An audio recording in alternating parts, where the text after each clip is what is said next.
ও সন্তান আমার, শুনলাম তোমার সরকারি চাকরি হয়েছে।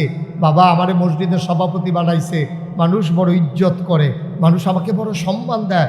বাপ সাবধান সাবধান, আমার সন্তান তুমি, আমি মসজিদ কমিটির সভাপতি, সরকারি চাকরি হয়েছে ভালো কথা, বেতন যা পাও তাই দিয়া চলবা, খুব সাবধান। আমার ঘরে যেন একটা ঘুষের টাকাও না আসে, তোমার ঘরে যেন না যায়, এই কথা বলে বাবা যদি সন্তানের হাতে ধরে চোখের পানি ছেড়ে দিত, তাইলে এই সন্তান বারবার বাবার অশ্রু মাখা চোখটার ওই নজরটা মনে পড়তো, সে আর ঘুষ খাইতে পারতো না। অথচ আমাদের লোকজন ছেলে বেতন পায় 30,000, বাসা ভাড়া 35,000, বাচ্চা পড়া ইংলিশ মিডিয়ামে 25,000 টাকা মাসিক বেতন, বউয়ের পার্লার বিল হচ্ছে 10,000, তারপরে আবার বছরে বছরে জমিন এলাকায় জমিনও কিনে, আবার গত বছর মা বাপরে হজ ভাড়াইছে।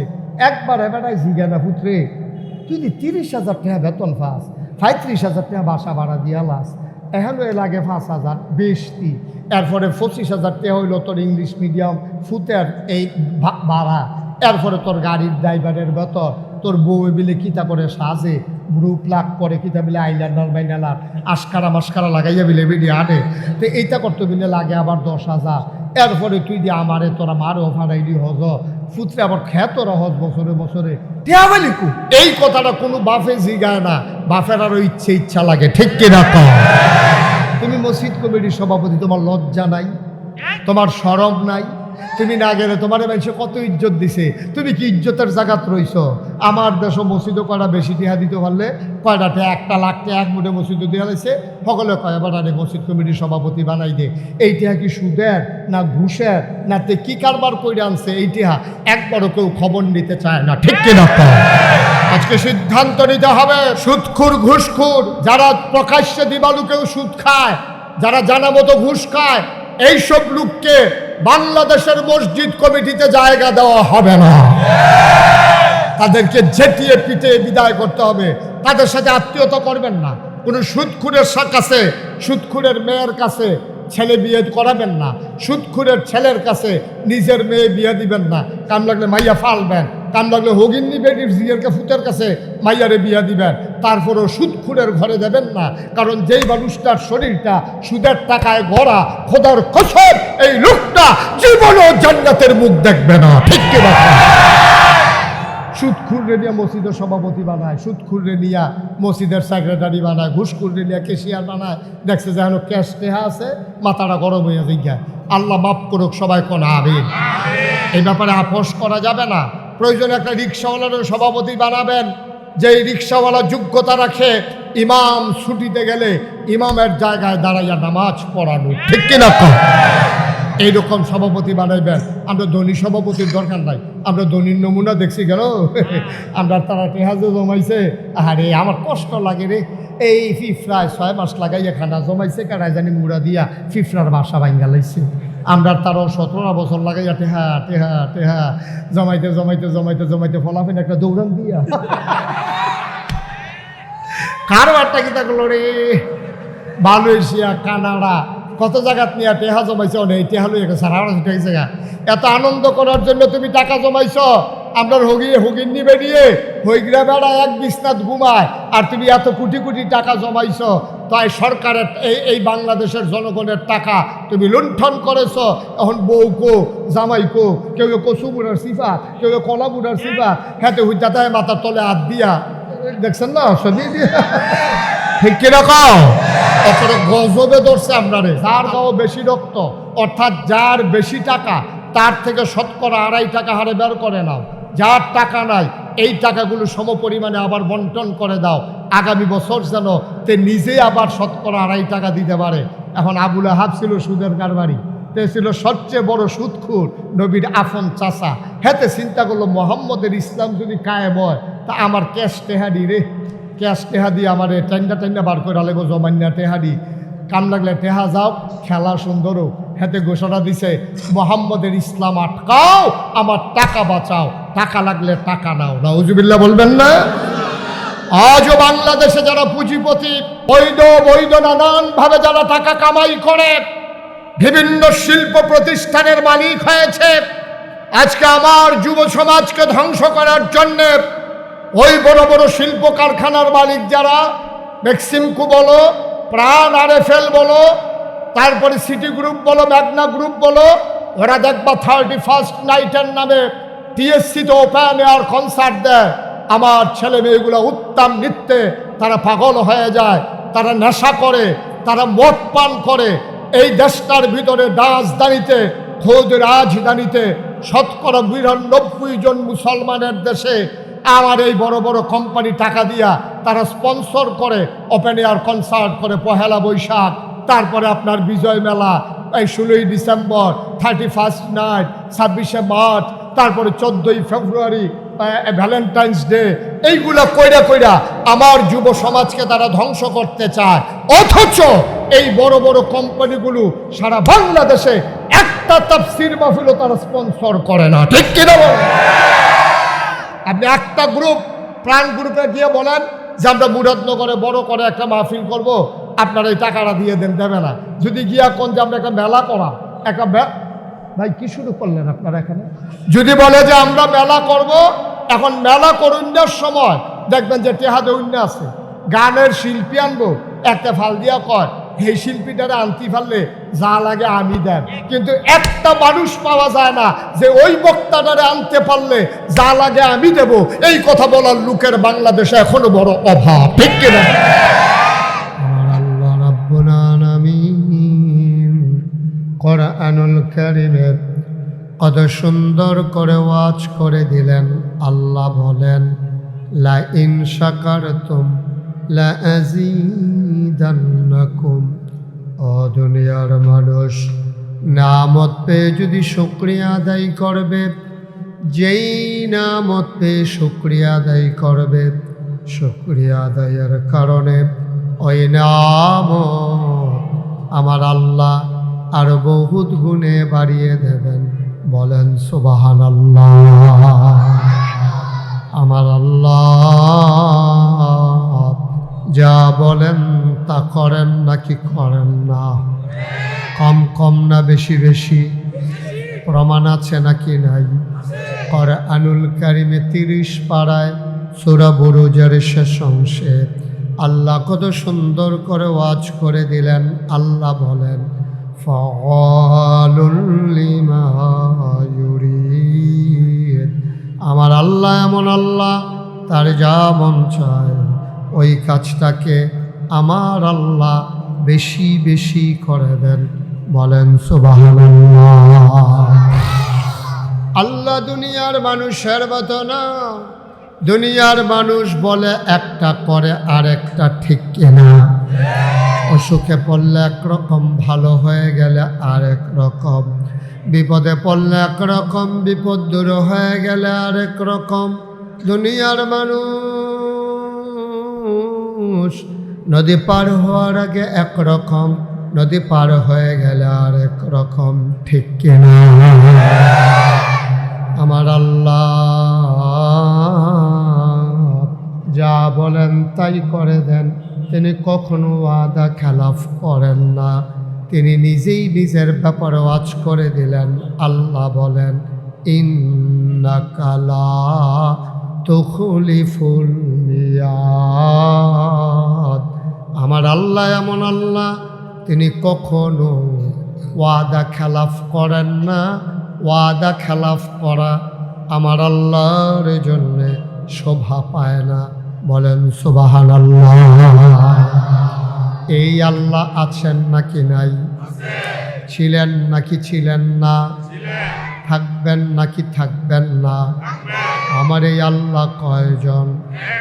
জোরে কন, আর জোরে, মধুর সুরে, সবাই মিলে মন প্রাণ উজাড় করে গলা ছেড়ে দিয়ে মধুমাখা কণ্ঠে আকাশ বাতাস প্রকম্পিত করে, নহলের জমিন কাঁপিয়ে দিয়ে রাতের নিস্তব্ধতা ছিন্ন ভিন্ন করে। চলো সবাই মিলে আল্লাহর একটা ডাক দেয়, আল্লাহ। ও প্রাণের আল্লাহ, খুঁজে খুঁজে দেখলাম তুমি লাম ইয়ালিদ ওয়ালাম ইউলাদ ওয়ালাম ইয়াকুল্লাহু কুফুয়ান আহাদ। তিনি কারো থেকে জন্ম নেন নাই, তিনি কাউকে জন্ম দেন নাই। ও বন্ধু, দুনিয়ায় পীরের মতো পীর হয়, নেতার মতো নেতা হয়, মন্ত্রীর মতো মন্ত্রী হয়, আমার আল্লাহর কি মতো হয়? আমার আল্লাহর কি নমুনা হয়? আমার আল্লাহর কি ডুপ্লিকেট হয়? আমার এই আল্লাহ কয়জন? জুড়ে কন, আর জুড়ে মধুর সুরে। চলো সবাই মিলে মন উজাড় করে আরো একবার জানিয়ে দে লা ইলাহা লা ইলাহা।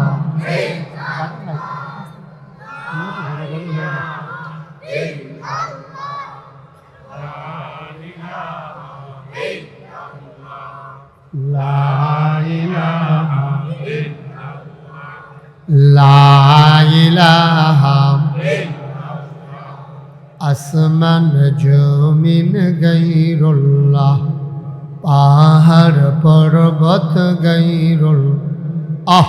আসমান জমিন গায়রুল্লাহ, পাহাড় পর্বত গায়রুল্লাহ। শুধু তুমি মাবুদ এক আল্লাহ, লা ইলাহা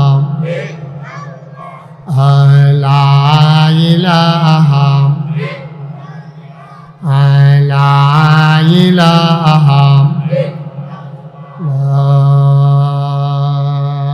ইলাহা ইল্লাল্লাহ মুহাম্মাদুর রাসূলুল্লাহ সাল্লাল্লাহু আলাইহি ওয়াসাল্লাম। সবাই পড়েন আলহামদুলিল্লাহ, জোরে পড়েন আলহামদুলিল্লাহ। যদি সম্ভব হয় কারো সামনে যদি ফাঁকা জায়গা থাকে, দয়া করে একটু আগায় বসেন, আপনার ভাইকে একটু জায়গা দেন, আল্লাহ জান্নাতে আপনাকে জায়গা দিয়ে দেবেন ইনশাআল্লাহ। যদি সম্ভব হয়, এই যে ভাই আপনার সামনে একটু জায়গা আছে তো আগান, যাদের সামনে এই কথা বলেন না এইভাবে, আয় যে কি শুরু করছেন আপনারা, এখানে কথা বলতেছেন কেন? সবাই পড়েন আলহামদুলিল্লাহ। বন্ধুগণ, এটা মোবাইলটা বন্ধ করে পকেটে রাখেন, এটা মোবাইল টিফোনের জায়গা। এটা আল্লাহ তাবারক ওয়া তাআলা এই দুনিয়ার ভিতরে মানুষ করে যখন পাঠালেন, এই মানুষদেরকে জান্নাতে নিয়ে যাওয়ার জন্যে যুগে যুগে নবী এবং রাসূল পাঠিয়েছেন। আখিরি জামানার যিনি নবী, তিনি আপনার আমার নবী আকায়ে নামদার তাজদারে মদিনা মুহাম্মদ মুস্তাফা আহমদ মুজতবা সৈয়দুল মুরসালিন খাতামান নবিয়্যিন রাহমাতুল লিল আলামিন নবী মুহাম্মদুর রাসূলুল্লাহ সাল্লাল্লাহু আলাইহি ওয়াসাল্লাম। সবাই পড়েন আমিন। এই নবী আপনার আমার নবী। এই নবী যখন দুনিয়াতে এসেছেন, তিনি তিন দল মানুষের দ্বারা দিন কায়েমের পথে, দিন প্রচার প্রসারে তিন দল মানুষের দ্বারা তিনি আক্রান্ত হয়েছেন, বাধাগ্রস্ত হয়েছেন। কয় দল মানুষ? সবাই একটু কথা বলেন, মঞ্চে যারা আছেন আপনারা একটু কথা বলেন। হ্যাঁ, আমি কিন্তু অনেক মাহফিল কথা কয় না, রে মঞ্চ বদলাইয়া নিচের তো উফরাই না বয়সে, উফরের টানাটা নিচে নিয়ে বয়স কথা না কইলে আমি কি করার কেন? হ্যাঁ, আমি তো কইছি। রুহুল আমিন বুঝতে পারছেন না বিষয়টা? সবাই কোন আমিন জোরে। মঞ্চের তারা কইয়েন, কথা বলতে বুঝছেন না, নামাইয়া হ্যান তো কইন্য তুলাম, এটা কইসলাম আর কি। হ্যাঁ, সবাই কোন মারহাবা। এবার কইছে ডরে, আপনারা নামাইলে ইজ্জত গেছে। সবাই পড়েন আলহামদুলিল্লাহ। নবীজি যখন দিনের দাও, খুব খেয়াল, আমরা মূল আলোচনা ঢুকে গেছি, আমরা ভূমিকাতে একটা সেকেন্ড সময়ও কাটাতে চাই না। মূল আলোচনা শুরু। সবাই খেয়াল, খরগোশের মতো কান খাড়া করে, মাছের মতো নিষ্পলক নয়নে কথা শুনতে হবে, একেবারে মনোযোগের সাথে, হৃদয়ের গ্রথিতে হৃদয়ে একেবারে গেঁথে নিতে হবে কথাগুলো। আগামীকাল থেকে যেন আমরা ওই অনুযায়ী আমল করতে পারি, আল্লাহ যেন কবুল করে। সবাই পড়ে না আমিন। নবী যখন দিনের দাওয়াত দেওয়া শুরু করলেন, তিন দল মানুষ দ্বারা নবী বাধাগ্রস্ত হলেন। বাধা দিলেন তিন দল। মনে করেন আপনি নহল চৌমুহনী থেকে মাহফিলে আসবেন, আপনাকে তিন দল বাধা দিছে। এক দল হলো দোকানদার, যে আমরা দোকান হালাইয়া তোমরা এখন ফাইকারি এই একটাম পড়ানি দোকানও যাইবা কিতা, তো তুমি চা খাইলে এখন এ খাইয়া যাও। দোকানদাররা বাধা দিছে তাদের চায়ের স্বার্থে। আরেক দল মানুষ রাস্তার ভিতরে দাঁড়াইছে, আপনি অহন যাবেন ঘুরতে, রাস্তার কত ফাঁকা হইলে আমার রিক্সা দিয়া যাইবেন। আরেক তারা কয় মাহফিল আমরা এগুলো হইতো না, হ্যাঁ যাওয়ান লাগবে এমন কোনো কথা আছে? এরকম নানান কারণে নানান মানুষে যেমন আপনারা বাধা দেয়, নানানভাবে বুঝাইতে চায়। নবী যখন দিনের দাওয়াত দেওয়া শুরু করছে, 3 দল, কয় দল না, 3 দল মানুষে নবীরে বাধা দিছে। আজকের আলোচনা 3 দল মানুষ কারা, এটা কি সেই যুগেই ছিল নাকি এখনো আছে, এটা মিলিয়ে দেখা ইনশাআল্লাহ। ওয়ামা তাওফিকি ইল্লা বিল্লাহ। শুরুতে আল্লাহর কাছে দয়া চাই, আপনাদের কাছে দোয়া চাই, আল্লাহ যেন আমার মুখ দিয়ে সেই কথাগুলো বের করে দেন যেগুলো আমার জন্য দরকার এবং আপনাদের জন্য দরকার। সবাই পড়েন আমিন। পর্দায় সামনে যে ম্যাম বোনেরা আছেন, আপনার দয়া করে ওই প্যান্ডেলের ভিতরেই থাকবেন, প্রজেক্টরের সামনেই থাকবেন। দয়া করে আপনারা রাস্তায় আসবেন না, দোকানপাটে যাবেন না। আপনার মাহফিল শোনা আপনার জন্য যত জরুরি, তার চাইতে কয়েক কোটি গুণ বেশি জরুরি আপনার পর্দা করা।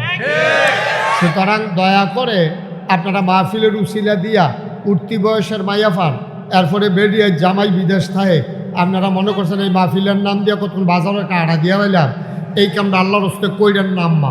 আপনি সওয়াবের চাইতে আপনার গোনা হবে বেশি। তাইলে সামনের বছর আমরা কিন্তু মহিলাদের জন্য প্রজেক্টরের ব্যবস্থা করতে পারবো না। আপনারা যদি রাস্তায় রাস্তায় ঘুরেন, এই গোনার জিম্মাদারি কেউ নেবে না, ঠিক কিনা? সুতরাং মায়েরা বোনেরা কেউ যেন রাস্তাঘাটে দেখা না যায়। 1 নম্বর ওয়াজ শেষ। আল্লাহ যেন কবুল করে, সবাই কোনা আমিন। কয় দল না, কয় দল? নবীরে বাধা দিছে কয় দল? 1 নম্বরে ওই জমানায় যারা ধর্মীয় নেতা ছিল, ওই জমানায় একটা ধর্ম ছিল, ধর্মটার নাম ছিল পৌত্তলিকদের ধর্ম। এটা মুশরিক, তারা এক আল্লাহ মানত। তারা যে আল্লাহ মানত না তা না, কিন্তু তারা আল্লাহও মানত। আর তারা চিন্তা করতো একজন আল্লাহ চতুর্দিকে ট্যাকেল দিব কেমনে, এর লিগে আরো কিছু 360টা আরো দেইরা আল্লাহ মানত। সাইড আল্লাহ, সাব কন্ট্রাক্টরের মতো আর কি। আমরা সাইড আল্লাহ মানত 360 জন। এক আল্লাহ মানার পরে 360 জন সাব আল্লাহ, সাব আল্লাহ, এই যে মানে 500 আল্লাহ, মানে কাজের যোগান দেওয়ার জন্য আরো 360 জন তারা মানত। এই জন্য তারা মুশরিক। তারা কি কথা না, তারা কি? তাহলে 1 নম্বরে হলো মুমিন, যারা ঈমান এনেছে তাদেরকে কয় মুমিন। যা আরেক দল হলো কাফের, যারা ঈমান আনে নাই। 2 দল শেষ। 3 নম্বরে হলো মুনাফিক, যারা মুখে মুখে কয় ঈমান আনছে, আসলে তারা ঈমান আনছে না। 4 নম্বর হলো মুশরিক, যারা আল্লাহর সাথে অংশ দেয়, শিরক দেয়। তারা এক আল্লাহ বিশ্বাসী না, বা এক আল্লাহ তো আছে, আরও কিছু আল্লাহ লাগবে। এখন এই 360 দেবদেবীর সামনে নিয়ে তারা পূজা দিত। পূজা দিত কারা? ব্রাহ্মণ, পুরোহিত, ওই ধর্মীয় গুরু যারা, নেতা যারা। যেমন মনে করেন বর্তমান জমানায় যেমন আছে ইমাম সাহেব, ফির সাহেব, আলেম ওলামা, তারার কাছে আইয়া সেটা দোয়া চাই মানছে। তো সেই সময় দোয়া চাইতো না, তারা ডাইরেক্ট আইয়া কইতো যে হুজুর আমার ফুত হইছে, একটা পূজা দেওয়ান লাগবো, আপনি একটা পূজার ব্যবস্থা করেন। তো তারা তো পুরোহিত, ধর্মীয় গুরু, ব্রাহ্মণ, তো তারা কইতো যে পূজা দিবেন। কয় হ, কি এর পূজা? কয় এটা ছেলে হয়েছে। কয় ছেলে না মেয়ে? কয় ছেলে হয়েছে। আর ছেলের পূজার একটু খরচ বেশি পড়বো। কয় কীরকম? কয় একটা ধুতি, খুব খেয়াল করেন কইলাম, একটা ধুতি লাগবো, একটা গামছা লাগবো, একটা কলার ছড়ি লাগবো, 5 কেজি খাঁটি গাউনের দুধ লাগবো, তারপরে গিয়া 2টা কালা মুরগা লাগবো, একটা ফাড়া লাগবো, এরপরে গিয়া একটা কলস আর ফাইলা, এটি মিলিয়ে ঝিলাইয়া মোটামুটি মাসখানেকের বুঝ তে যেন চলতে পারে। মোটামুটি খাসিটা কাম লাগলে ফিরিজ দর হেমলা আসিল না, কাম লাগলে বুঝতে উটকি দিয়া লাগবে কেন হাতে এরকম খাস ফাড়া, তারপরে গিয়ে আপনার ধুতি, লুঙ্গি, তারপরে গামছা, ফাতিলা, কলস, কলার ছড়ি, দুধ, এই দিয়ে একটা আয়োজন তালিকা করে দিত। এইটি লইয়া যান পূজা দেওয়ান লাগবে। এখন নবীজি আইয়া যখন কইছে লা ইলাহা ইল্লাল্লাহ, কথা কই জানো, লা ইলাহা ইল্লাল্লাহ মুহাম্মাদুর রাসূলুল্লাহ। এখন এটার অর্থ তো সৌদি আরবের তারা বুঝে, আমরা এটা বুঝছি না। এর লেগে সেলুনের হাতে ওই চুল কাটে আর কয় তোর আর কলমাটা আমি মুখস্থ পারি। কয় কসেন? কয় লা ইলাহা ইল্লাল্লাহ মুহাম্মাদুর রাসূলুল্লাহ। তো তে কি মুসলমান হয়ে গেছে গা? আসলেও তো পারে। বাংলাদেশের অনেক হিন্দু কলমা মুখস্থ পারে, এর মানিতে মুসলমান না।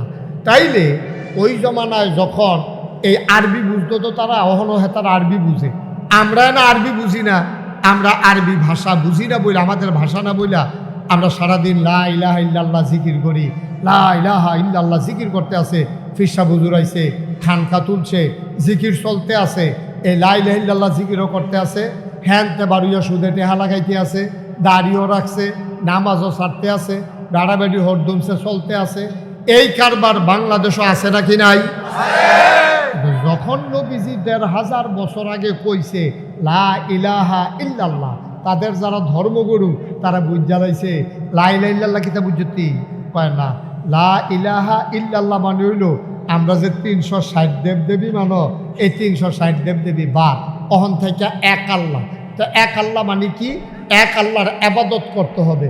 তাহলে পূজা তো আর নাই, পূজা কি আর আছে? কত না পূজা আর আছে? অন্ত এক আল্লাহর ইবাদত।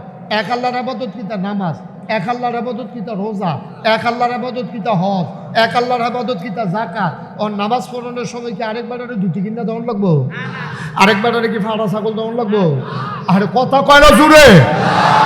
আমি নামাজ পড়া এর লেগে কি আমি রুহুল আমিন ভাইয়ের একটা লুঙ্গি কিনা দেওয়ান লাগবো?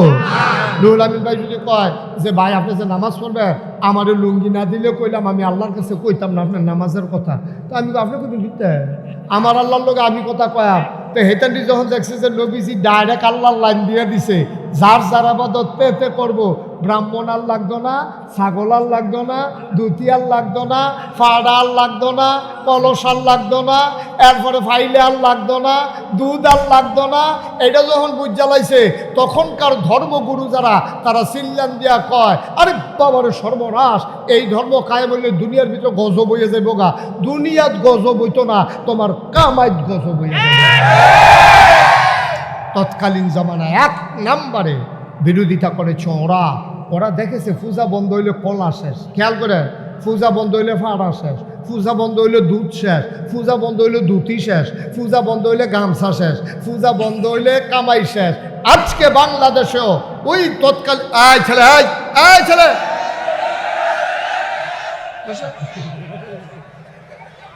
বসো মা, তাড়াতাড়ি বইবে নাতে।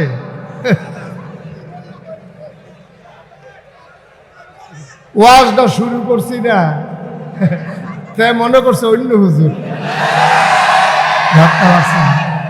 সিফা দিয়া বইয়া তো আমার তো এটা করে গেলে কি তারে চুপ করে বসে থাকো। বেয়াদবি করছো আবার আবার এটা হাসাহাসি করো। আমিন কর। এখন এখন তৎকালীন আমলে তাহলে এক নম্বরে ও যারা ধর্মের পূজারী তারারও খুশি না হওয়ার কথা। এই কথা কাটা খুশি হওয়ার কথা না বেজার হওয়ার কথা? যে ধর্মের একজন মহাপ্রচারক আইছে, একজন বিশ্বনবী আইছে, তারা আরো খুশি হওয়ার কথা। খুশি না হইয়া তারা আরো বিরোধিতা করে। কে রে বিরোধিতা করে? তাই দেখছে যে ইসলাম কায়েম হইলে তাদের পূজা বন্ধ। পূজা বন্ধ মানে কামাই বন্ধ। আজকেও বাংলাদেশে ইসলামী আন্দোলনের কথা যখন বলা হয়, ইসলামকে যখন কায়েমের কথা বলা হয়, একদল পীর নামক ভণ্ড, একদল মাজার পূজারী, ওরাও মনে করে যদি এক আল্লাহর দিন কায়েম হয়ে যায় পূজা থাকবে না, পীরের দরবারে হাদিয়া তোহফা থাকবে না, ভগিন নিবেদন টিহা খাওয়া বন্ধ হয়ে যাবে, তখন তারা ইসলামের বিরোধিতা করে। ঠিক কিনা বলো?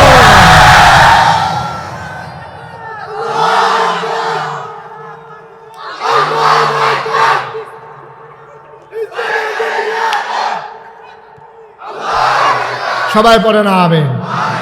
তাহলে ওই জমানায়ও ইসলামের বিরুদ্ধে লোক ছিল ধর্ম প্রচারক।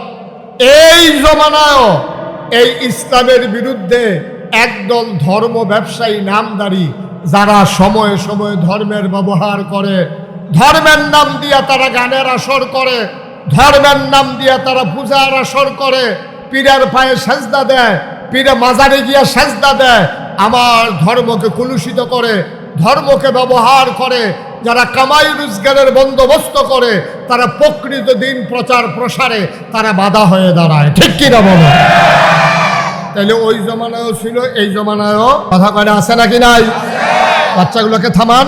আপনি কথা বলতে বলতেছেন, বিরক্ত করবেন, সবাই মন দিয়ে শুনো। এরকম করতেছো কেন তোমরা?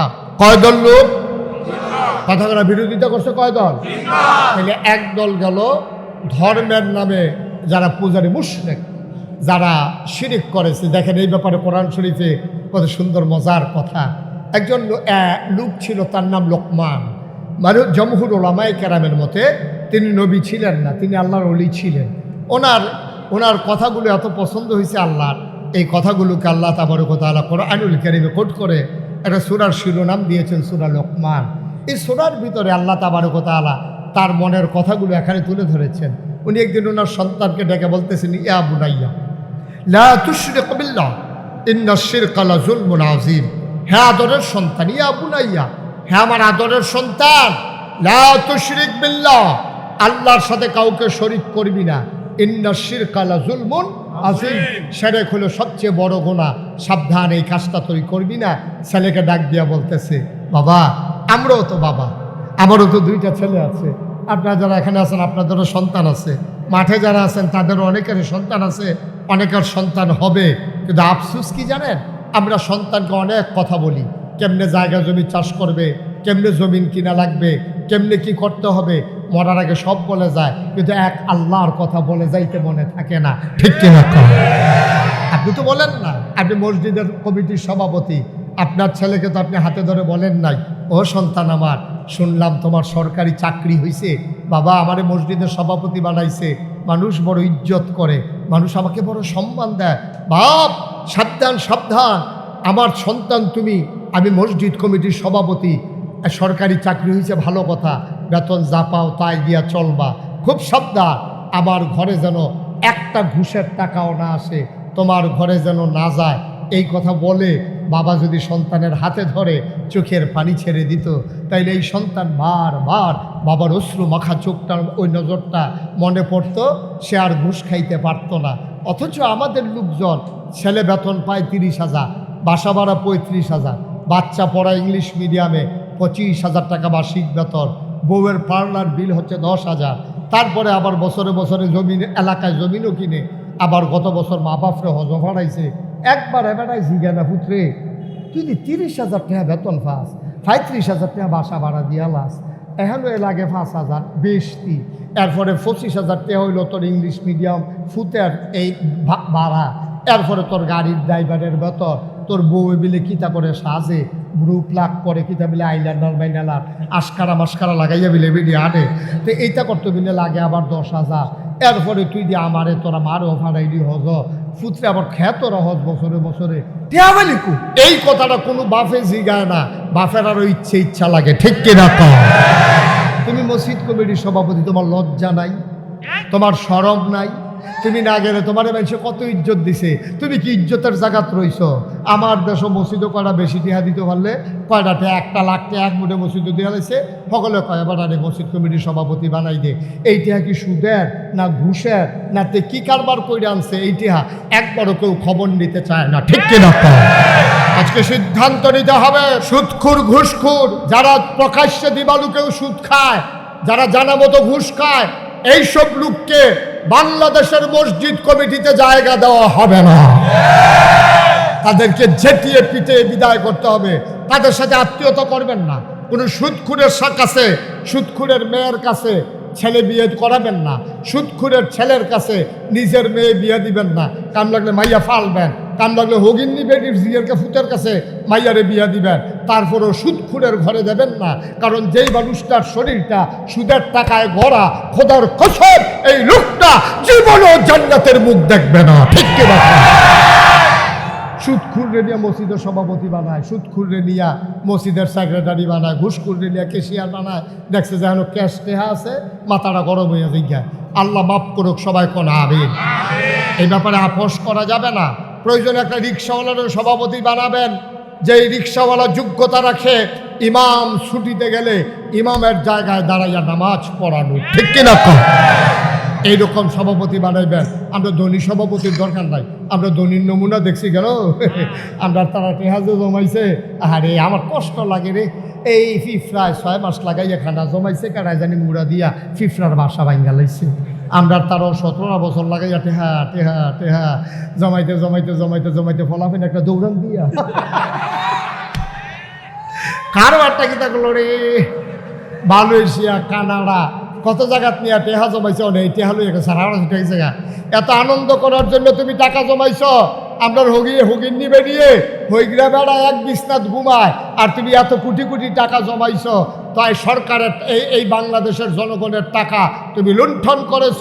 এখন বউ কো, জামাই কো, কেউ কচু বুড়ার সিফা, কেউ কলা বুড়ার সিফা, হ্যাঁ হুইতাতে মাথার তলে হাত দিয়া দেখছেন না সদি দিয়া ঠিক কিরকম অপরে গজবে ধরছে আপনারে।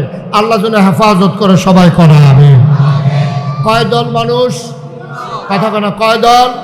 তাহলে 1 নম্বরে গেল ওই জমানায় যারা ধর্মগুরু ছিল। 2 নম্বরে হচ্ছে যারা পুঁজিপতি টাকাওয়ালা, যারা ছিল টাকাওয়ালা, ওরাও ধর্মের বিরোধিতা করেছে, নবীর বিরোধিতা করেছে। বলেন নাউজুবিল্লাহ। আচ্ছা, টাকাওয়ালারা বিরোধিতা করলো কেন? টাকাওয়ালারা শুনেছে ইসলামের একটা বিধান আছে, এই বিধানটার নাম হলো জাকাত। বিধানের নাম কি? বা কথা কেন, বিধানের নাম কি?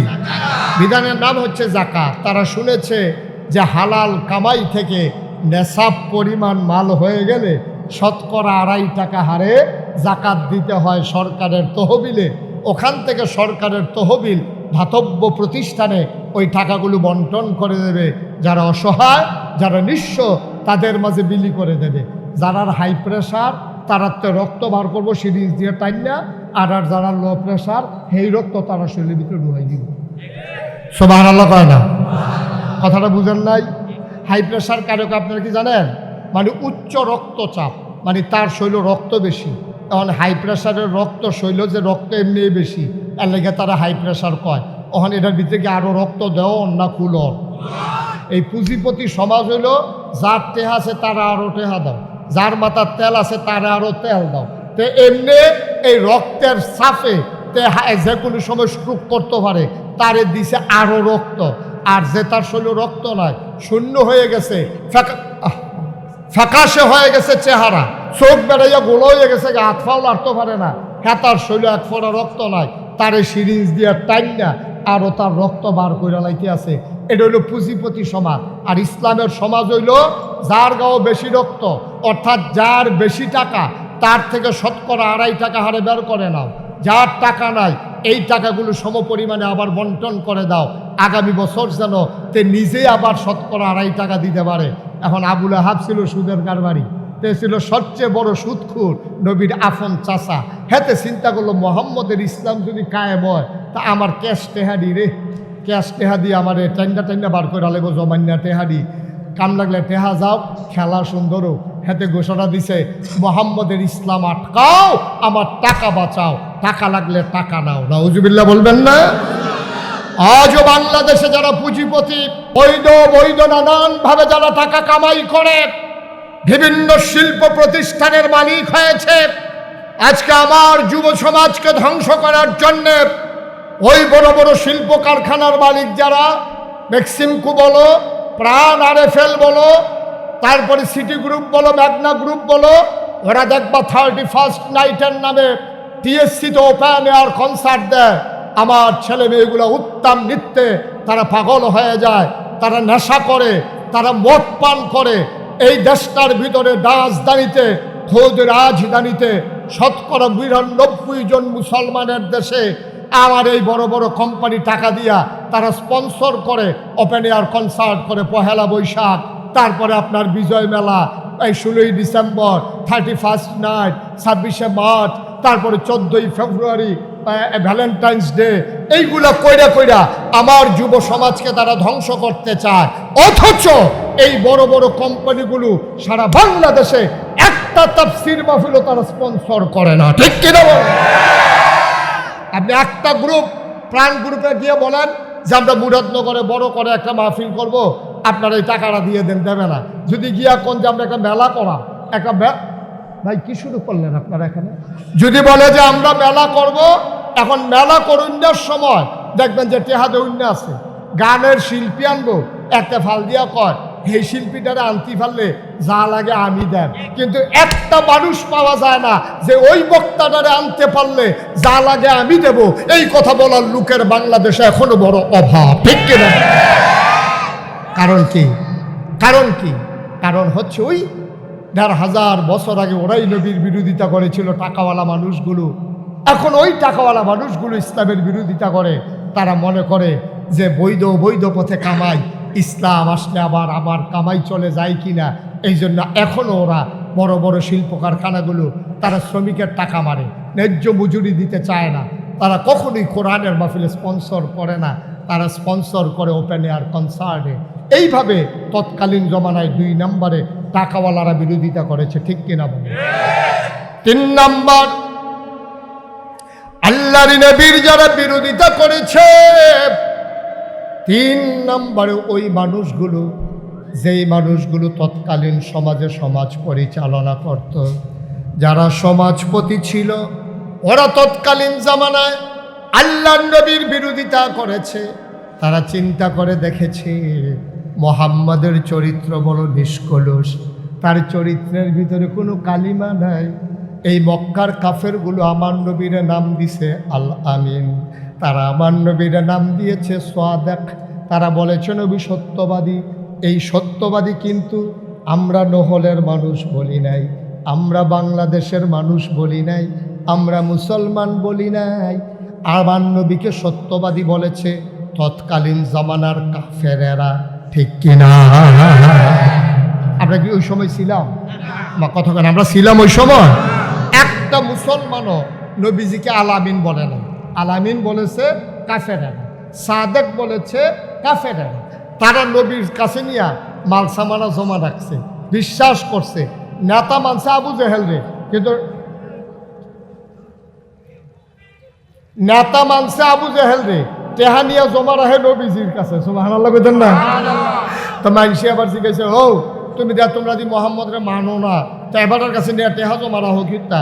কাউ মানি আর না মানি, এবারের কাছে যেই নোটটা দেয় এই নোটটায় থাকে, নোটটাও বদলায় না। এবারে একটা টাকার আমানতের খেয়ানত করে না, তিনি আমানতদার, তিনি পরহেজগার, এই জন্য ওনার কাছে নিয়ে আমরা রাখি। এই কথাটা কইলাম ১,৫০০, খুব খেয়াল করেন, সিহন কথা তো আমরা এ করছি। ১,৫০০ বছর আগে নবীজিরে আল আমিন সাদেক এই উপাধিটি দিছে মুসলমানে না কাফেরে? আমার কথা কেন, মুসলমান না কাফের?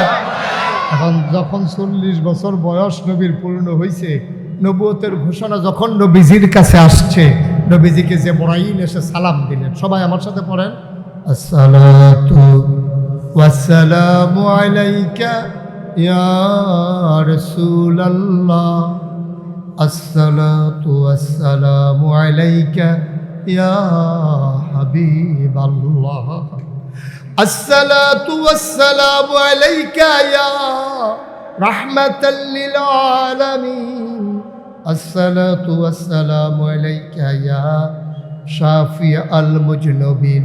বলেন সুবহানাল্লাহ। নবীকে যে বড়াইল সালাম দিলেন, আল্লাহ নবী ডাক দেয়া কয়, তুমি কে? চিনলাম না। কয় আমার নাম জিবরাইল, আল্লাহ পাঠিয়েছেন। কয় কেন পাঠিয়েছেন? কয়েকটা ঘোষণা দেওয়ার জন্যে। কই কি ঘোষণা বলো? কয় ঘোষণা কিচ্ছু না, আপনার পরিচয় ছিল এতদিন মোহাম্মদ ইবনে আব্দুল্লাহ, আপনি ছিলেন আব্দুল্লাহর ছেলে মোহাম্মদ, এই নামে আপনাকে সবাই চিনত। আমি আপনার জন্যে নতুন একটা ঘোষণা নিয়ে এসেছি। কয় কি ঘোষণা এনেছেন? আজকে থেকে আপনার ঘোষণা হয়ে গেল, আপনার পরিচয় মোহাম্মদ ইবনে আব্দুল্লাহ না, আজকে থেকে আপনার পরিচয় মুহাম্মাদুর রাসূলুল্লাহ। জুড়ে পড়তে হবে সাল্লাল্লাহু আলাইহি ওয়াসাল্লাম। নবীর নাম শুনলে কি পড়তে হয়? ২-১ বার না বারবার? ২-১ দিন না প্রতিদিন? ২-১ সপ্তাহ না প্রতি সপ্তাহ? ২-১ মাস না ১২ মাস? ২-১ বছর না সারা জীবন? আমরা পড়ব সাল্লাল্লাহু আলাইহি ওয়াসাল্লাম। সুবহানাল্লাহ বলবেন না? জিবরাইল এসে বললেন, ও মুহাম্মদ, ও মুহাম্মদ, আজ আজকে থেকে আপনি মোহাম্মদ ইবনে আব্দুল্লাহ না, আজকে থেকে আপনার পরিচয় মোহাম্মদুর সাল্লাল্লাহু আলাইহি ওয়াসাল্লাম। নবী দৌড়ে দৌড়ে আম্মাজান খাদিজার ঘরে গেলেন। নবীজি ডাক দেয়া কয়, খাদিজা, ও খাদিজা, শুনছো নাকি খবর? কয়, খবর শুনবো পরে। আপনার চোখগুলো কেন বড় বড়, গাল কেন লাল, আপনার শরীর কেন কম্পমান, আপনি কি কোনো ভয় পেয়েছেন? আল্লাহর নবী কয়, হ, ভয় পেয়েছি। কে আপনাকে ভয় দেখালো? আল্লাহর নবী কয়, কেউ ভয় দেখায় নাই, মক্কার কোনো মানুষ আমারে ভয় দেখায় নাই। তাইলে আপনারে কে ভয় দেখাইল? নবীজি চোখের পানি ছেড়ে দিয়ে কয়, খাদিজা, আল্লাহর ফেরেশতা জিবরাইল এসেছিল হেরা গুহায়। উনি আমারে ডেকে কয়, আমি নাকি মোহাম্মদ ইবনে আব্দুল্লাহ না, আমার পরিচয় নাকি মোহাম্মদুর রাসূলুল্লাহ। খাদিজা কয়, আপনি যদি মোহাম্মদুর রাসূলুল্লাহ হন তাইলে সাক্ষী থাকেন আপনি, আপনার হাতটা একটু বাড়াই দেন। আল্লাহর নবী হাত বাড়িয়ে দিলেন। আম্মাজান খাদিজা হাতটা নিয়ে চুমু খাইলেন। ডাক দেয়া কয়, নবী গো, ও নবী, আপনি সাক্ষী থাকেন, আপনি যদি হন আল্লাহর নবী, আমি খাদিজা আপনার প্রথম অনুসারী, আমি খাদিজা আপনার প্রথম উম্মত, আমি আপনার আমি প্রথম উম্মত হয়ে গেলাম। আল্লাহর নবী চমকে উঠলেন, থমকে দাঁড়ালেন, আশ্চর্যান্বিত হয়ে গেলেন। ও খাদিজা, একবার জানতে চাইলা না কে বানাইলো নবী? কবে থেকে আমি নবী? কার জন্য নবী? কতদিনের নবী? কোন এলাকার নবী? কোনো কিছু জিজ্ঞেস করলা না। তুমি বলতেছ তুমি নাকি আমার উম্মত, তুমি বুঝলা কেমনে আমি যে নবী? এবার আম্মাজান খাদিজা মুচকি হেসে কয়, এই দিনটার অপেক্ষায় ছিলাম। 25 বছর বয়সে সিরিয়াতে যখন আপনারে ব্যবসার কাজে পাঠাইছিলাম, তখন আমার গলা বেশে খবর দিয়েছে আপনি সাধারণ কোনো মানুষ না। জিজ্ঞেস করেছিলাম মানুষটা কেমন? কয়, মানুষটা কেমন বলতে পারবো না, তবে মরুভূমির উপর দিয়ে মানুষটা যখন হেঁটে গিয়েছে, আমরা দেখেছি এবড়ু থেবড়ু পাথরের উপর দিয়া মোহাম্মদ হেঁটে যায়, কোনো ব্যথা পায় না। আমরা চিন্তায় পড়ে যেতাম, উনি কি কোনো ব্যথা পায় না? আমরা তালাশ করার জন্য নবীর পিছনে পিছনে দৌড় দিতাম। ওই শক্ত পাথর হাতে নিয়ে দেখতাম নবীর কদম মোবারকে যে পাথরটা পড়েছে, নবীর সম্মানে শক্ত পাথর তুলার মতো নরম হয়ে গেছে।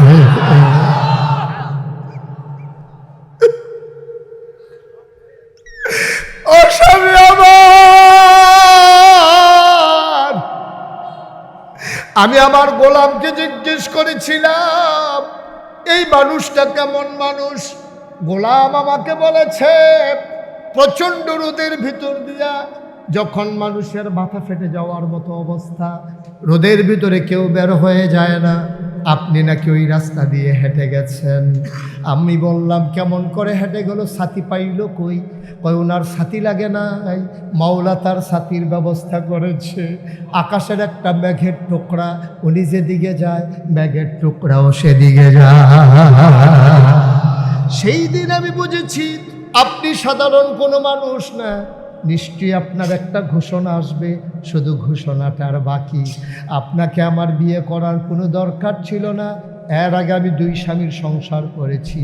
সংসার কারে কয় আমি বুঝি, তারপরও কেন আমি বিয়ে করলাম? আমি চিন্তা করলাম আপনি নিশ্চয়ই বড় কিছু একটা হবেন। আরেকজন মহিলাকে যদি বিয়ে করেন তাহলে তো আপনি থাকবেন তার ঘরে, ঘোষণাটা তো আমি এর আগে পাবো না। এই জন্য বিয়ে করে ঘরে নিয়ে এসেছি, সবার আগে যেন জানতে পারি। সুবহানাল্লাহ বলা। আমার বিয়ে করার দরকার ছিল না গো নবী, শুধু কাছে থাকার জন্য, আপনারা যেন 24 ঘন্টা কাছে পাই, সবার আগে যেন খবরটা পাই, এই জন্য আপনাকে আমি বিয়ে করেছিলাম। আর আমার স্বপ্ন পূরণ হয়েছে, ঘোষণা চলে আসছে আপনি নবী। তাইলে আমার স্বীকৃতি নিয়ে যান, আমি আপনার প্রথম উম্মত। বলেন সুবহানাল্লাহ। আমাদেরও তো স্ত্রী আছে, আমরাও তো বিয়ে করছি। আজকে মাহফিলের পরে যারা এখানে আছেন সবাই স্ত্রীকে গিয়া বলবেন নাগেশের হুজুরে কইছে অলি, অলি অলি আপনার বউয়েরে গিয়ে আপনি কইবেন যে নাগেশ্বর হুজুরে কইছে আমি বিলে অলি দেখবেন এবিডি কী কারবারটা করে এবিডি এমন আছে স্যাবরা খাইয়া মারাও যায় তো পারে বিডি অলি বিড়ির গন্ধ লগে দিয়ে আড়ন যায় না অলি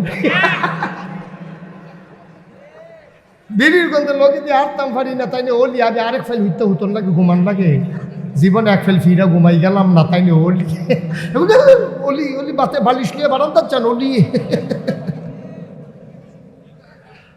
আপনার ওয়াইফ আপনার অলি মানে না ঠিক কিনা খাও আর আল্লাহর নবী 25-15টা বছর সংসার করার পরে নবীর ইনসান আউট ভিতর এবং বাহির প্রকাশ্য গোপন কোনো কিছু নবীর কাছে গোপন নাই এরপরেও খাদিজার কাছেও গোপন নাই সব যাই না শুই না দেখা বুইজা সইলা ফিরা এক লগে থাইকা এক লগে খাইয়া লগে লগে স্বীকৃতি দিছে আপনার নবী 50 বছর সংসার করলেন আপনার বউ আপনার অলি মানে না আপনি যত এখন অলি এবিডিয়ে কখন হেগুল যেন হন অহন করলাম মন মেজাজ খারাপ আছে হন হেবিডি আপনি অলি বিল্লা ফাত্তাই দিত চায় না আর নবীজিরে 15 বছর সংসার করার পরে নবীজির স্ত্রী কয় আপনি অবশ্যই নবী